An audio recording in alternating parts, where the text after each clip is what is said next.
Hey guys, this is Patrick Mork from madmork Stories, coming at you live here from Silicon Valley. Listen, I had a couple of questions that I figured I'd just clarify on video because I get these questions often enough that I thought it would just be easier to answer them once and for all, and maybe have them on my Facebook page and website. But quite a few folks that I talked to actually asked me the question, well, what is really marketing coaching, and how's that different from say consulting, or say you kind of like having a mentor or having an advisor. So I figured I'd dedicate just a short video just to talk about these things today, and clear up any questions. Naturally, if you have any other questions beyond that, feel free to just tweet me at madmork, or send me an email, patrick@madmork.com, or post on the Facebook page or whatever.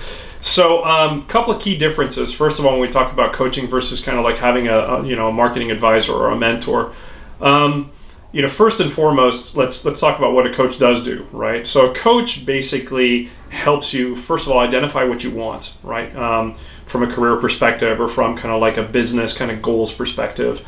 The coach basically will support you and help you figure out what the action plan is to help you get to your goals, right? They don't develop the action plan for you. That's something that typically you will do, but they can kind of be part of that journey and provide you feedback on what your action plan really is, and kind of like poke holes into it, ask questions about it, make sure that you are putting together a plan that is both kind of realistic but also stretches you quite a bit but gets you to where you want to go.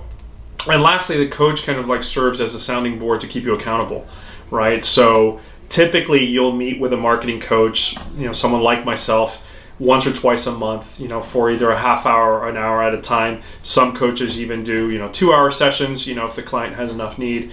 And during those sessions, it's, an opportunity for the client to kind of like bring issues that they want to talk about to the coach. And then the coach kind of like goes through questions and answer series where they'll ask a lot of questions to get the client to think about, what are the potential answers to those questions, right? So a coach is there to kind of like, again, help you figure out what you want to do, build an action plan, and then work towards it and stay on the path.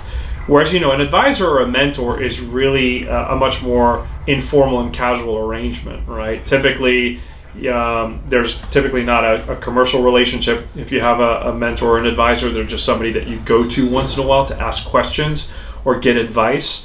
A mentor and advisor typically doesn't help you figure out exactly what your goals should be. So from a career point of view, they're not going to really challenge you and help you figure out, well, what is a realistic career goal in marketing? How long is it going to take me to become VP, or, increase the size of my team, or get a larger marketing budget, right? They're typically there to provide advice and answer questions for you. So it's a very different kind of relationship. Kind of how is coaching also different from, say, consulting, right? Because that's a question that I get quite a bit as well. Well, for starters, consultants are typically hired by somebody like you to come in and do a very specific piece of work, right? So you might have them come in and, create your brand strategy. You might have them come in and develop your user acquisition strategy or your lead generation strategy. You might have them come in and do SEO, right? So they come in and they fulfill very specific functions within your team. Often they might be embedded within your team for periods of weeks or even months.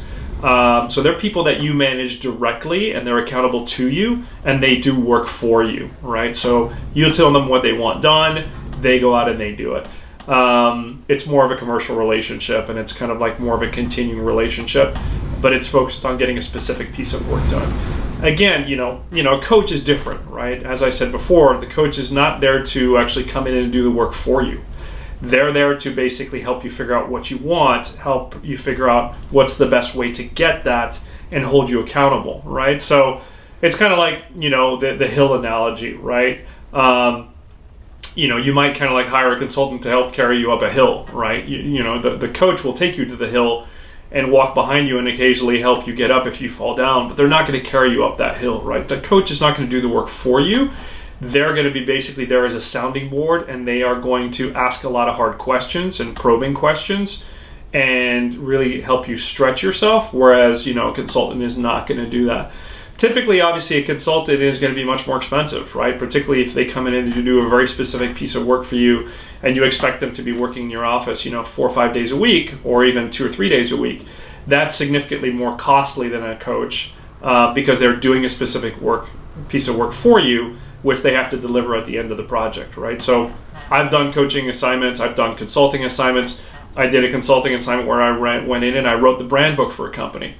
And I spent 3 months doing that, working 2 or 3 days a week with that company. That's a consulting assignment, right? Whereas where I'm coaching and advising a CEO or CMO, I'm meeting with them twice a month. They're bringing a series of issues to the table. I ask them a bunch of questions. They answer, and kind of we go backwards and forwards, until they get some insights on what they should do next. And then during that session, they'll commit to what they're going to do for the next session. And next time we meet, I'll hold them accountable. So I hope that helps. I hope that serves to clarify the difference between coaching and consulting and coaching and mentoring. Sometimes people do ask the difference between coaching and therapy. Therapists deal with, psychological issues, right? And they look at your past and how that got you to the future, and they help you work through and solve those issues that come from your past. A coach, again, will not do that. A coach typically focuses on the present of where you are today and works with you to get you to the future of where you want to be, right? Most coaches don't deal with psychological issues. That's not to say that a coach might not be a good therapist or have a psychology degree. Often some of them do. But that's not our specialty. And in many cases, if you have, or if we detect that you have some sort of a mental disorder or some sort of compulsive behavior, a coach will refer you to a therapist, but would not and should not attempt to do that kind of work for you. So, instances where, a marketer such as yourself may want to hire a coach. Just to give you a couple of practical examples from people I've worked with.